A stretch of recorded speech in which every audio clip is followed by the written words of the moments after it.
Today we're going to take a look at the Brooks Ghost Max 2, and my pair is white. So it is a very reasonable $150 max cushion shoe with a 39.33 heel, 33.33 millimeter forefoot, so a 6 millimeter drop, unlike the regular Ghost, which is 12. It has a relatively broad 90 millimeter heel, 85 millimeter midfoot, 110 millimeter forefoot platform. The big change here is an upgrade in the midsole from version 1 to DNA Loft V3 supercritical foam, as in the glycerin Caldera. This is a really fine foam. So I'm going to take them out on the road. I've taken them out twice on the road here in New Hampshire, a total of about 13 miles or 20 kilometers. I'm going to give you from the run impressions of fit, ride, also an A/B run comparison to the version 1. Stay tuned. I'm going to call the Ghost Max the smoothie of comfort cruisers, because that's really what it is. Very smooth. You're not going to go anywhere super fast in this because of its weight, but it just moves along nice and easy, even at slow paces. Has some definite energy from its new foam. It's really very, very, very comfortable overall, and well done by Brooks. Before I give you my run impressions, and I have two runs totaling about 13 miles, so about 20 kilometers, I wanted to give you a few details on the shoe up close. So the Ghost Max 2 is I would call a max cushion shoe, but not excessively so. 39 millimeter heel, 33 millimeter forefoot, so a 6 millimeter drop. That's a contrast with the regular Ghost, which is much lower stack and has a 12 millimeter drop. The big news here is DNA Loft V3 foam. It's a supercritical foam. We also have it in the 10 millimeter drop glycerin shoes such as the Caldera. So this is an energetic, fairly dense supercritical foam. Feels a bit like Puma Nitro to me. That is the big change here, the new midsole. Before we had DNA Loft V2. As you'll see on my comparison, because I'll have an A/B run with version 1, which is right here, same stack height, a bit lighter. You'll hear that I really prefer the ride here. It is also very much helped by the glide roll rocker here. The glide roll doesn't look like much, but it's quite effective. The shoe is about as flexible, maybe a little bit longer flexing than V1. Let me try to show you that without tipping everything over. So not super flexible because we have that big stack height at the front, but the glide roll kept me rolling along, and both my runs were at kind of slower paces, 10:30 a mile. And often big stack shoes struggle without a plate, with all the foam. So it's very well implemented. In terms of the outsole, while we're there, fairly similar to V1. You'll see here's V1. Should be plenty of durable rubber. I think this new outsole also contributes to the little bit smoother transition. Now, in terms of the upper, it's an engineered mesh, fairly common, fairly thin. I found quite breathable. It's been very humid here. We have a substantial toe bumper, a big plush tongue, rotated a little bit, but not much. There is no gusset here, no strap connecting. We have a lot of plush collar cushioning, but it's not overly soft. It's really well held. Let me show you next to it V1, which had less kind of plush padding, considerably thinner. I like this new heel collar quite a bit better. It's as comfortable as any I can recall, yet it holds, the foot is held really well. As always with Brooks, the step-in feel is magnificent, but here also the ride. But don't consider this kind of a shoe for faster paces. This is for more mellow running in the greatest of comfort, top to bottom, really comfortable. So for your recovery runs, for a beginner runner who really wants a lot of inherent stability, because Brooks calls this a stable neutral shoe. The platform width is 90 millimeter heel, 85 millimeter midfoot, 110 forefoot. And I think that's reasonable for a shoe of this stack height. If we looked at, for example, the Gel Nimbus from Asics, which weighs about the same, has a higher stack height. It has a really big 104 millimeter heel, 88 millimeter midfoot, 120 millimeter forefoot, and that's really felt. It's kind of a lumbering shoe, particularly at the heel. Here we move along decently in smooth. I call this a smoothie. This is the smoothie of running shoes. The colorway, well, it's white. Why not for a Ghost? Although I kind of prefer something that doesn't get as dirty as quickly.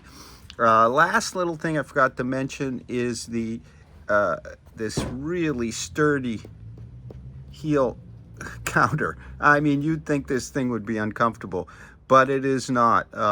It's even more than what we had before. It really works very, very well. We also have raised sidewalls. Foot sits down in the shoe. That gives it, along with the width, the inherent stability.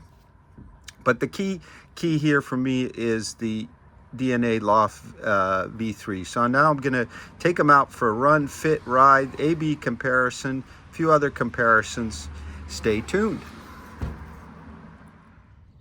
Usually I don't take a shoe off to talk about the fit, but here I'm going to, because there's some things to really highlight. So the fit is true to size. Let me show you if I can reach it. The thumb, a little short maybe. Very comfortable, broader midfoot than before, in terms of right in here, a bit more room. But what's most notable in terms of the fit, there's no gusset here, is the rear fit. You can see how plush those collars are. Let me give them a squeeze. You can see, very plush, but very secure. This isn't a sloppy kind of over soft foam. So I'm incredibly well held at the rear, and that of course is helped by the really stout plastic overlay here. I mean, this thing is stout, but it's not in the way. Sometimes, for example, in older Asics shoes, that reinforced heel counter was very rigid, hard to kind of deal with. Here I think it works really, really well. In terms of kind of the support, and we'll talk a bit more about the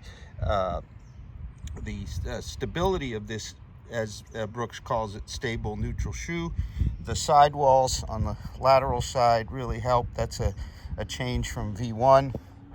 Interestingly, on the medial side, they seem to be somewhat lower, but this is a stable neutral shoe. There's no gusset to this thick tongue. Yeah, it does rotate a little bit, as you can see here, but I not really notice it other than visually. Laces are luxurious. For a $150 shoe, this is really a plush prime kind of fit and feel. And it's max cushion, as we said, 39.33. I'm gonna keep running. Okay, I found some shade. It's pretty warm and sunny today. So let's talk about the ride. Energetic, for sure, for such a big shoe, and a really considerable weight of 10.8 ounces, 306 grams. But that isn't really that felt. The DNA Loft V3 foam has a lot of rebound, very protective. Cushioning is moderately soft, any softer, and I think it would turn to mush. I've done a great job with that. I particularly like the glide roll rocker. Often with a big stack shoe with 33 here up front, without a plate, things are hard to turn over, particularly at slower paces. I'm going about 10:40 pace here, nice easy run. And that's kind of what the shoe is made for. Easier runs and great comfort. So the glide roll rocker keeps me moving even at slow paces. I noticed lots of nice rebound off the forefoot. You know, this isn't a racing or speed type shoe like their Hyperions, but I'm seeing it as a excellent choice for the beginner who may not need pronation control or support while wanting a nice, stable, highly cushioned ride. Great recovery shoe. My first run was 7 miles on a rail trail, and it was just fantastic. Easier pace like today. Not all shoes have to be fast. So, really like the roll here. And of course that incredible upper comfort. Let's keep going.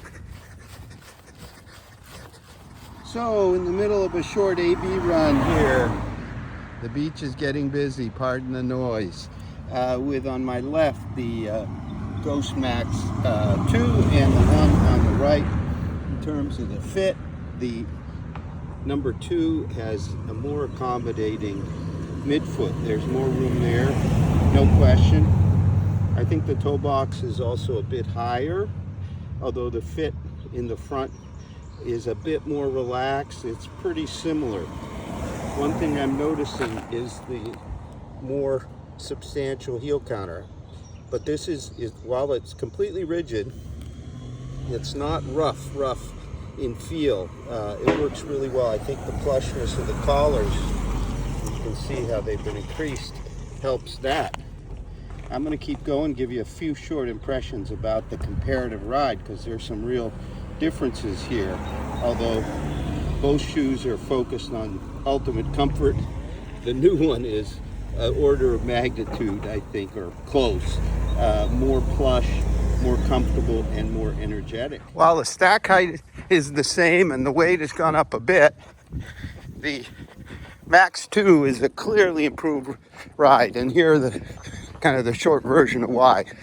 First, the DNA Loft V3 supercritical foam is more energetic for sure. Particularly felt at the forefoot. The Max number 1, even with its 33 millimeters, same as Max 2 forefoot, is noticeably firmer actually. Whereas at the heel, it's a little closer, but overall the new foam setup, and I think also better flexibility in the midsole or the whole platform, makes the number 2 a kind of significant improvement. The DNA Loft V3 is the key element, but it really puts the word comfort and plush from top to bottom in this shoe. So a few conclusions for our Ghost Max 2. Excellent max cushion trainer from Brooks here. Not the lightest. Go over to the Hyperion Max 2, which we're going to review soon, and under 10.8 ounces, which is about 306 grams in a US 9, but we have 39 millimeter heel, 33 millimeter forefoot. So we're way up there in stack height. Not excessive, not over 40. I think that sometimes it just makes shoes challenging. So what does it feel like? Well, very energetic with our Loft, DNA Loft V3 foam. It bounces right along in a kind of stately way, but a fun way. This is fun energy that isn't overdone, unstable, or will get you in any kind of trouble. It is not a fast shoe. No, there's no question about that. But faster runners need shoes that can kind of get them through those recovery runs, easy runs where there's no agenda. And this is a most pleasant ride indeed. And of course, a very comfortable upper. I also see it as a great choice for the beginner runner. I personally would not recommend, say, the regular Ghost 16. I don't find it as stable. It's considerably lower cushion and has a 12 millimeter drop versus a 6 here. And I don't particularly like the glycerin either, a 10 millimeter drop shoe. At 6 here with the excellent glide roll rocker, I'll try to show you that. All paces are really accommodated, especially in this big stack shoe, 6 millimeter drop. Those slower ones where the big foam can sometimes be ponderous. Not at all here. Glide roll rocker, DNA Loft V3.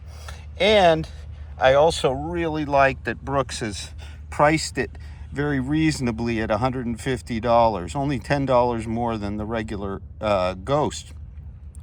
We're also going to have a full multi-tester written review over at RoadTrailRun.com, so please stay tuned.